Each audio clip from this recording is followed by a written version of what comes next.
Wala ka ba talagang pakialam sa mga anak natin?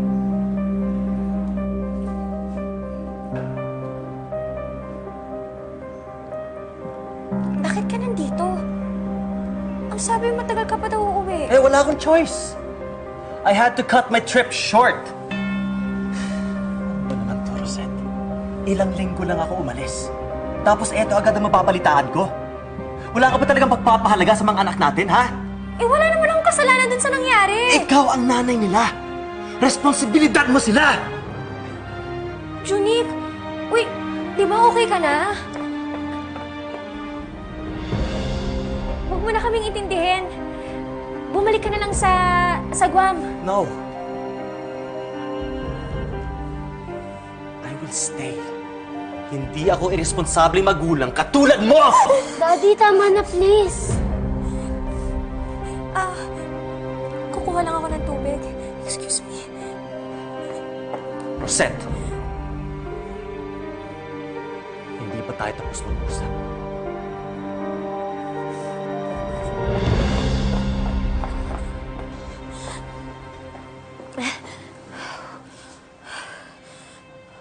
Mami, kukuha ko kayo ng water. Excuse.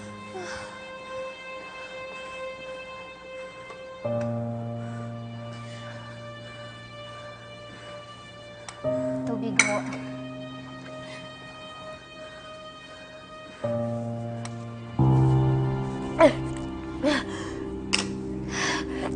Ma'am, okay lang ho ba kayo? Juliet, bakit pa ganun si Homer? Bakit sa akin na binubuntong yung galit niya? Naku ma'am, intindihin niyo na lang po si Sir. Kasi nga, di ba, baka nag-aalala lang siya sa mga bata. Tsaka alam niyo naman po si Sir, mahal na mahal niya ho yung mga anak ninyo. Eh, wala namang may gusto nung nangyari eh. Aksidente naman yung nangyari. Pero dun sa tono ng pananalita niya, parang sama-sama akong tao. Eh ma'am, parang hindi ho kayo nasanay sa kanya. Ano nga? Wala po, ma'am. Wala ho akong sinasabi. Ano nga? Sigurado ho kayo, ma'am. Oo nga. Sure po. Hindi ako magagalit. Sige po. Kasi ma'am, paano ba? Napapansin ko ho kasi ma'am, nung, alam niyo yun, simula ho kasi nung namamasukan ho ako dito sa bahay ninyo bilang kasambahay. Ma'am, kung mag-away ho kayo ni Sir, halos gabi-gabi ho. Tsaka alam niyo ba ma'am, hindi ko talaga maintindihan eh. Kasi si Sir, sobrang bait niya po sa ibang tao. Kaya lang ma'am, pag sa inyo ho, lumalabas ho yung sungay niya. Ma'am, hindi ho ako ng chismis, hindi ako chismosa. Nagsasabi lang ho ako ng totoo. Rosette, sagutin mo ko. Please.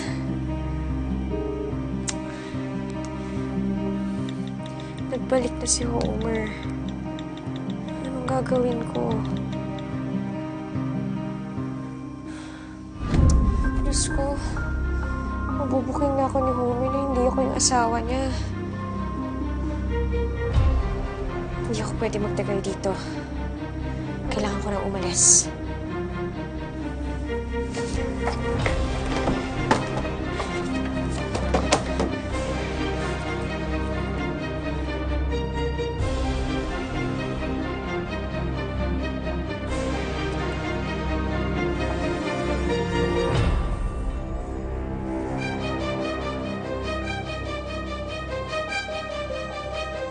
Saan ka pupunta? Magpapahangin lang ako. Napakainit ba sa loob at kailangan mo pang lumabas? Gusto ko kasi ng sariwang hangin eh, para makapag-isip-isip. Tanga bang tingin mo sa akin, ha? Ano? Sa tingin mo maniniwala ako sa mga palusot mo, Rosette?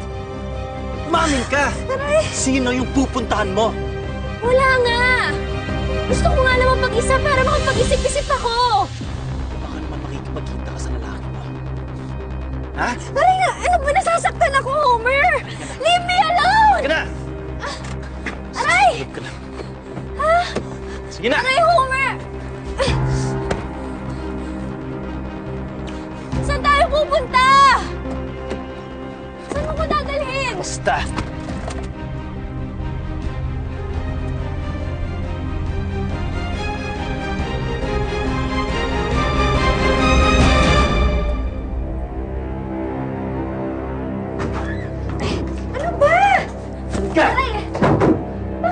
natin nila dito? Ano gagawin natin dito? You said you needed time alone to think. Bakit mo ba ginagawa sa akin to? Ano bang kasalanan ko sa'yo? Hindi ko alam kung tanga-tangahan ka lang ba talaga? O sobrang insensitive mo lang? Sorry na lang kung sino yung pupuntahan ko, pero hindi ka na makakalabas dito. Homer! Diyan ka lang! Homer! Homer! Homer, pakawalan mo ako dito! Hindi ako si Rosette! Hindi ako yung asawa mo! Homer!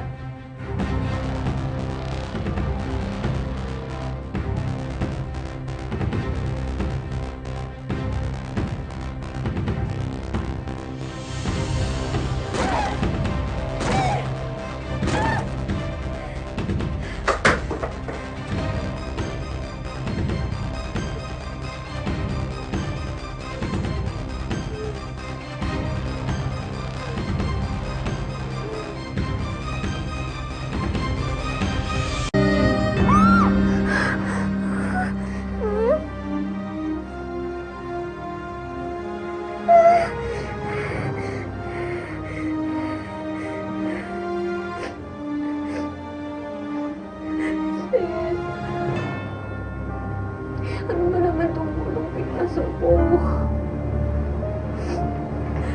Sabi niyo madali lang. Bakit ganyan yung asawa mo?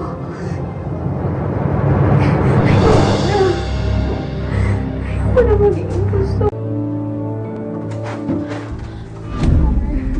Homer, parang awa mo na. Parang awa mo na. Homer. Bakit? May pupuntahan ka ba? Ano yung club? Or party ng kaibigan mo? Hindi mo naiintindihan. Iniintindi kita, Rosette! Hinayaan kitang lumabas na akala ko yun ang kailangan mo. Oo, nabuntis ka na maaga, kaya ngayon ka bumabawi sa mga oras na nawala ng kabataan mo. Mali na usapan natin bago ako umalis, di ba? Sabi mo, aalagaan mo ang mga anak natin! Pero wala pang 3 linggo, Rosette. Bigla ako mababalitaan na hospital pala si Juning at tumatakas pala si Celine. Kaya ko magpaliwanag! Alam mo, kaya kong tiisin ang ugali mo bilang asawa ko eh. Pero hindi ko magpapalampas yung kapabayaan mo bilang nanay ng mga anak natin! Homer, hindi ko sila anak! Ano pinagsasabi mo? Hindi ko anak si Julian at saka si Celine. Dahil hindi ako si Rosette. Hindi ako ang asawa mo.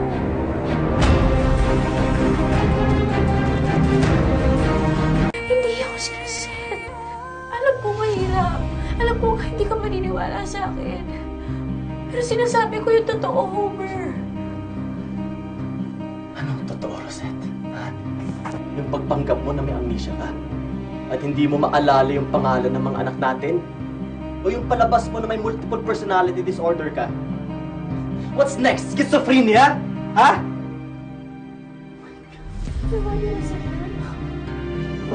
See?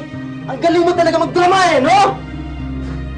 Homer, hindi ako umaarte. Sinasabi ko yung totoo. Alam mo, tama na. Hindi na ako na maniniwala sa mga pinagsasabi mo! Hindi ka pa natututo eh! Homer!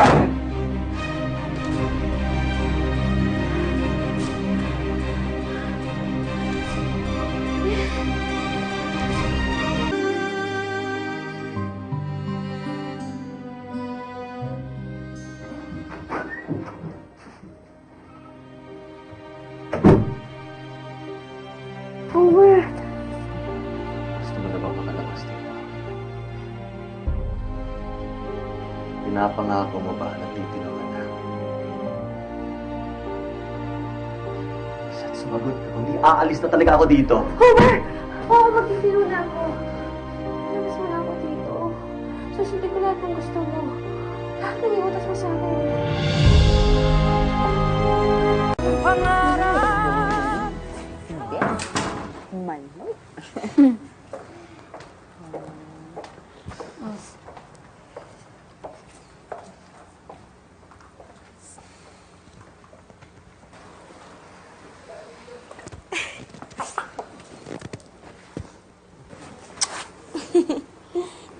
Mami, okay na po kayo?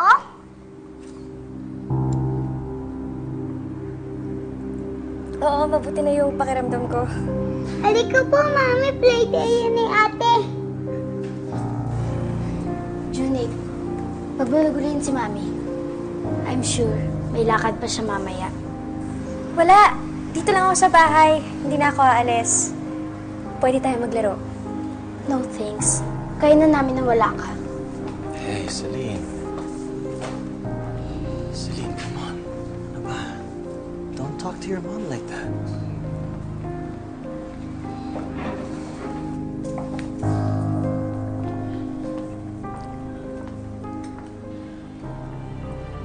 Hindi ko alam kung anong kasinungalingan ang pinagsasabi mo para pakawalan ka. Pero ang tatandaan mo, hindi mo ako mauuto.